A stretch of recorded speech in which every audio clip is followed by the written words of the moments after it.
வணக்கம் ஐயா. வணக்கம் சார். வணக்கம் ஐயா. இன்றைக்கு காலையில ஒரு மழை வந்திருக்கோம் சார், சென்னை கும்மிடிப்பூண்டி. ஆமா சார். இன்று காலை ஒரு 7 மணிக்கா கடுமையான மேகமூட்டத்தோட குளிர்ச்சியான காற்றோட மழை வந்து சார். மிதமான மழையா சார்? ஓ, மிதமான மழை. ஓடியதானா? ஆமா சார், மிதமான மழையா சார். ஒரு குளிர்ச்சியான சூழ்நிலை வந்து சார். அப்புறம் ஊத்துக்கோட்டை நெல்லூர் இடைப்பட்ட பகுதியிலிருந்து வந்து ஆந்திராவில இருந்து. நெல்லூர் இடைப்பட்ட பகுதி சார். நெல்லூர் சூலூர்பேட்டை இடைப்பட்ட பகுதியில் அந்த கடல் ஓரத்துல இருந்து வந்து சார். ஓ, நன்றி நன்றி நன்றி. ஆனா சென்னைக்கு வராது உங்களுக்கு இந்த இது பெரிய வரப்பிரசாதம். நாளைக்கு, அதான் இன்னைக்கே நாலு நைட்ல ஒரு மழை இருக்கு. சனிக்கிழமை நைட் ஒரு மழை தெரியுது. ஞாயிறு திங்கள் 2 நாளும் நல்ல இடியோட மழை வரும் கண்டிப்பா. சென்னை மாநகரத்துக்கு போராடி நுழையும். ஆனா கண்டிப்பா ஆந்திரா திருப்பதி குப்பத்துல இருந்து நகரி அந்த பகுதியில இருந்து வரும் ஊத்துக்கோட்டை வழியா.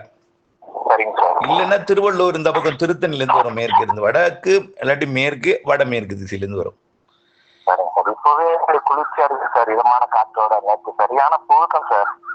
புழுக்கம் அதனால வந்துச்சு. காற்று அந்த இடத்துல அடிச்ச வெயில்ல மேலடுக்குல இப்ப போயிட்டு இருக்கு காத்து, கீழடுக்குல காற்று இல்லை, அவ்வளவுதான்.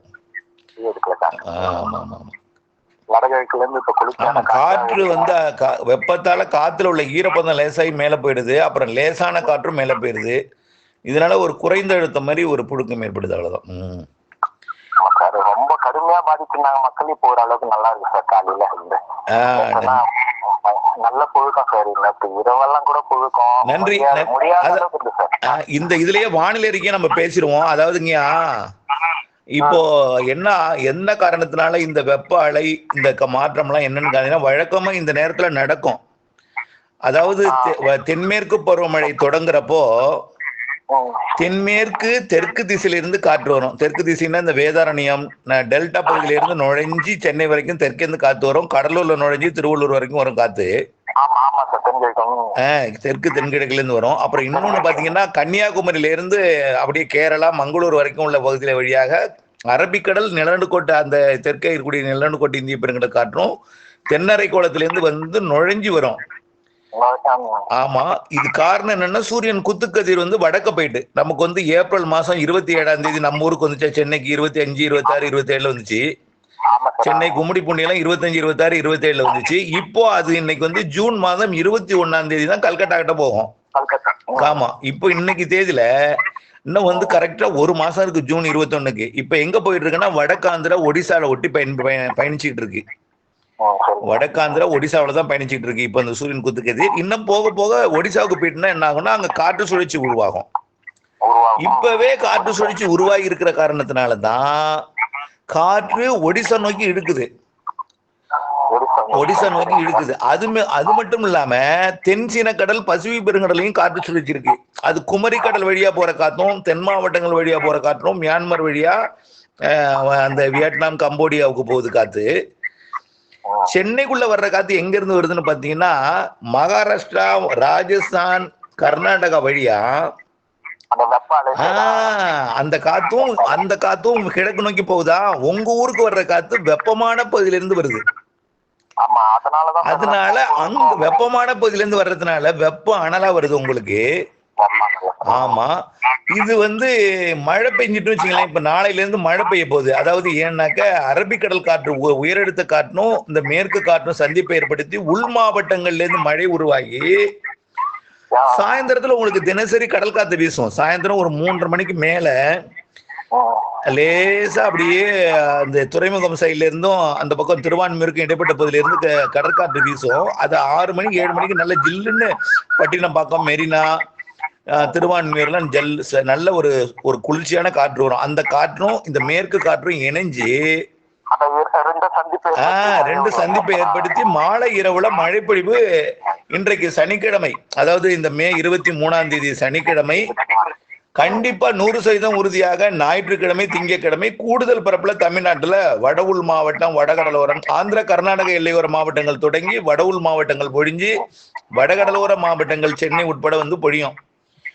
சென்னைக்கு போராடி வரும். என்ன, கிழக்கு காற்று தள்ளும் உள்ள. அப்போ போராடி வரும் பொழுது நீடித்து நின்ற மழைப்பொழிவு ராணிப்பேட்டை, இந்த திருவள்ளூர், அதாவது ராணிப்பேட்டை மாவட்டம் தொடர்ந்த ஆற்காடு, வேலூர் பகுதி, திருத்தணி பகுதி, அப்புறம் பார்த்தீங்கன்னா காஞ்சிபுரம், இங்கெல்லாம் நீடித்த நின்ற மழைப்பொழிவை கொடுத்து திருப்பதியில இருந்தும் மழை வரும். திருப்பதியில இருந்தும் ஊத்துக்கோட்டை வழியா வந்து கும்மிடி பூண்டியில வந்து நல்லா பெஞ்சிட்டு அப்புறமா போராடி சென்னை வழியா கடலுக்குள்ள போகும். சென்னையில இருந்து மெரினாவுக்கு போகும்பொழுது வீக் ஆயிடும், பெரிய மழை இருக்காது. கிழக்கு காற்று கொஞ்சம் அங்கேயே எல்லாம் கொட்டிடும். எங்கன்னா இந்த கும்மிடி பூண்டி, அந்த ஆவடி, அம்பத்தூர், அந்த அதாவது நம்மளோட பூந்தமல்லி, தண்டலம், அந்த பக்கத்திலேயே நல்ல மழை பிடிப்பு பெஞ்சிடும். சென்னைக்கு மேற்கே காஞ்சிபுரம் மாவட்டத்திலையும் திருவள்ளூர் மாவட்ட மேற்கு பகுதியிலும் நல்ல மழை கொடுக்கும். இங்க மட்டும் இல்ல, இப்ப இதை கேட்டுட்டு இருப்பாங்க நிறைய பேர், அதையும் சொல்லிடுறேன். கோயம்புத்தூர்ல இருந்து, அதாவது நீலகிரில இருந்து கன்னியாகுமரி வரைக்கும் மேற்கு தொடர்ச்சி மலையிலையும் மழை ஆரம்பிக்கும். நீலகிரியில இருந்து ஆந்திர எல்லையோரம் வரைக்கும் உள்ள கிழக்கு தொடர்ச்சி மலையோர மாவட்டங்கள்லயும் மழை தொடங்கும். ரெண்டும் கிழக்கு நோக்கி வரும். போராடி உள்ள தேக்கும் பொழுது உள்ள நல்லா தேக்கி வடவுள் மாவட்ட பகுதியில பெஞ்சும். கடலோரம் வரும்பொழுது கொஞ்சம் வீக்கா இருந்தாலும் நீடித்து நின்ற மழைப்பொழிவு இருக்கும். அந்த ராணிப்பேட்டை, வேலூர், திருவண்ணாமலை, கள்ளக்குறிச்சி, விழுப்புரம் மாவட்டத்தோட உள்பகுதி இதெல்லாம் நல்ல மழை. காஞ்சிபுரம் உள்பகுதி எல்லாம் கொடுக்கும். இறுதியில கடலோரம் வந்து கொடுக்கும். இது 3 நாட்களுக்கு உறுதியாவே இருக்கு. 100% ஒரு வாய்ப்பு அதிகம் உள்ள நாள்ல ஞாயிற்றுக்கிழமை மாலை இரவு, திங்கட்கிழமை மாலை இரவு. தென் மாவட்டங்களுக்கும் இருக்கும், டெல்டா மாவட்டங்களுக்கும் இருக்கும். அதிக வாய்ப்பு வடவுள் மாவட்டங்கள், கர்நாடகா, ஆந்திர எல்லையோர மாவட்டங்கள், மாவட்டங்கள் தொடங்கி வங்க கடலோரம் வரைக்கும். டெல்டாவுக்கும் உண்டு. டெல்டாவை விட வடக்க போக போக கூடுதல் வடவுள் மாவட்டங்களுக்கு. தென் மாவட்டங்களுக்கு உண்டு, மேற்கு தொடர்ச்சி மலை மாவட்டங்களுக்கு உண்டு. பாலக்காட்டு கணவாயில வந்து கொஞ்சம் காற்று அதிகமா இருக்கும். ஏன்னா இந்த காற்று வந்து அங்கிருந்து வர்றதுனால, அந்த மழை இல்லாததுனால அது ஒரு புனல் மாரி நல்ல ஃபோர்ஸான காற்று வரும். அந்த பொள்ளாச்சி, உடுமலைப்பேட்டை, தாராபுரம் பகுதியெல்லாம் கொஞ்சம் வலுவான காற்று இருக்கும், தென்மேற்கு பருவ காற்று மாதிரியே. அந்த காற்று வந்து டெல்டா, திருச்சியை தாண்டி வந்து கொஞ்சம் அனலை கொடுத்தாலும் மாலை இரவு இடிமழை பொழிவு வரக்கூடிய 3 நாளைக்கு இருக்கு. அதுக்கப்புறம் கொஞ்சம் வெயில் கூடுனது மாதிரி இருக்கும். அப்புறம் தென்மேற்கு போற மழை தொடங்கிடும். அப்புறம் குளிர்ச்சி ஆயிடும். ஆமா, இப்போ வந்து எப்படின்னா, நேற்றை முன்தின இருந்த வெப்பம் இன்னைக்கு இருந்தாலும் நாளையிலிருந்து இரவு நேர மழை பொழிவு காரணமா வெப்பம் தனியும். மீண்டும் ஒரு 2 நாளைக்கு அந்த அதாவது புதன், வியாழன், வெள்ளியில வெப்பம் கூடினாலும் மாத இறுதியிலிருந்து வரக்கூடிய தென்மேற்கு பருவ காற்று வெப்பத்தை தணித்திரும். வெப்பத்தை தணித்திரும், அவ்வளவுதான். அப்புறம் வந்து தென்மேற்கு பருவமழை கேரளாவில் பெய்யும். தமிழ்நாட்டுல வந்து மலையோரத்துல சாரல் வரும், கணவாயில சாரல் நுழையும். அதுலயும் வெப்பச்சலன மழை தொடர்ந்துட்டு இருக்கும் சார். ஆனா தென்மேற்கு பருவமழை வந்து எடுப்பிலேயே பயங்கர ஃபோர்ஸா இருக்காது. ஏன்னா வங்கக்கடல்ல ஒரு சிஸ்டம் ஃபார்ம் ஆக போகுது. தென்சீன கடல்ல இருந்து வந்து மியான்மர் வழியா வங்கக்கடலுக்கு வந்து ஒடிசாவில் இருக்கக்கூடிய காற்று சுழற்சியோட சேர்ந்து தீவிரமடைய போகுது. அதனால அங்க இருக்கக்கூடிய காற்று சுழற்சியை நீடிக்க செய்யாம கரைச்சி கொண்டு வந்துடும் வங்கக்கடலுக்கு. அதனால தென்மேற்கு பருவ காற்று நுழையும், தென்மேற்கு பருவமழை தொடங்கிடும். எடுத்த எடுப்பிலேயே பெரிய வெள்ளப்பெருக்கை ஏற்படுத்தாது. அந்த 28, 29, 30, 31 ஜூன் 1ஆம் தேதிக்கு மேல கொஞ்சம் பிக்கப் ஆகும். இந்த சுழற்சி செயலிழந்தோடனே கேரளா கரையோரத்துல ஒரு சுழற்சி உருவாகும். முதல் வாரத்துல வலுவான தென்மேற்கு பருவமழை, ஜூன், ஜூலை, ஆகஸ்ட்லாம் வலுவான தென்மேற்கு பருவமழை, அணைகளை நிரப்பும் மழை எல்லாம் இருக்கு. சீரா இருந்துட்டு பேரளவுல தொடங்கிட்டு, பேரளவுல இல்ல, நல்ல மழை பெய்யும். பாதிக்கிற மழை இல்லாம மழையா தொடங்கிட்டு குளிர்ச்சி அடைந்துட்டு அதுக்கப்புறம் வலுவான மழையா ஆரம்பிக்கும் முதல் வாரத்துல. ஆமா ஆமா. Thank you sir, thank you. அப்புறம் இன்னொரு தகவல் சார், அதாவது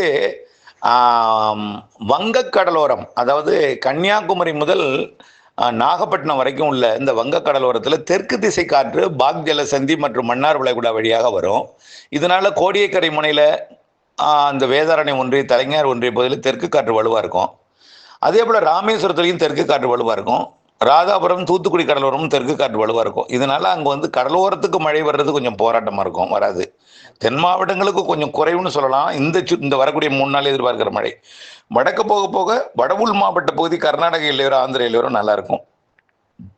அடுத்தபடியாக பார்த்தீங்கன்னா இன்னொரு இடத்துல தெற்கு காற்று நுழையிற இடம், இந்த கடலூருக்கும் புதுச்சேரிக்கும் இடைப்பட்ட பகுதியில் கொஞ்சம் தெற்கு காற்று நுழையும். அங்கே ஒரு பெண்ட் இருக்கு பாருங்க, புதுச்சேரியிலேருந்து மாமல்லபுரம் வரைக்கும். அதில் கொஞ்சம், அதுதான் சென்னைக்குள்ள நுழையும் அந்த காற்று. அந்த இடத்துலையும் கொஞ்சம் போராடி கடலோரம் வருவது கொஞ்சம் போராட்டமாக இருக்கும். அதனால காற்றாக இருக்கும், கொஞ்சம் காற்று இருக்கும், தெற்கு காற்று. பொதுவாக தென்கிழக்கு, கிழக்கு காற்று வடகடலோரம் இருக்கும். தெற்கு காற்று டெல்டாவின் தென்கடலோரத்தில் இருக்கும். இதனால கொஞ்சம் காற்று அதிகமாக இருக்கிறதுனால, இப்போ உதாரணத்துக்கு முத்துப்பேட்டைக்கும் வேதாரணத்துக்கும் இடைப்பட்ட பகுதியில் நுழையிற காற்று என்ன செய்யும்னா, ஒரத்தநாடு வழியாக டெல்டாக்குள்ள வரக்கூடிய மழையை வந்து வடக்கு நோக்கி தள்ளி விட்டுரும். இருந்தாலும் சில சமயம் காற்று கொஞ்சம் ஸ்லோவாகும், அப்போ கொஞ்சம் போராடி மேற்கு கிடைக்க போகிறோம். ஆனால் அது வந்து பொறுத்திருந்து தான் பார்க்கணும். ஆனால் வெயில் கொஞ்சம் குறையும். மழை இப்போ ஒரு 3 நாளைக்கு இருக்குது. ஞாயிறு திங்கள் கொஞ்சம் பரவலாகவே இருக்குது. ஒதுக்கி தான், எல்லாமே ஒதுக்கி தான் என்பதை நீங்கள் புரிந்து கொள்ள வேண்டும். தொடர்ந்து அப்டேட்ஸோடு இணைந்திருங்கள். நன்றி.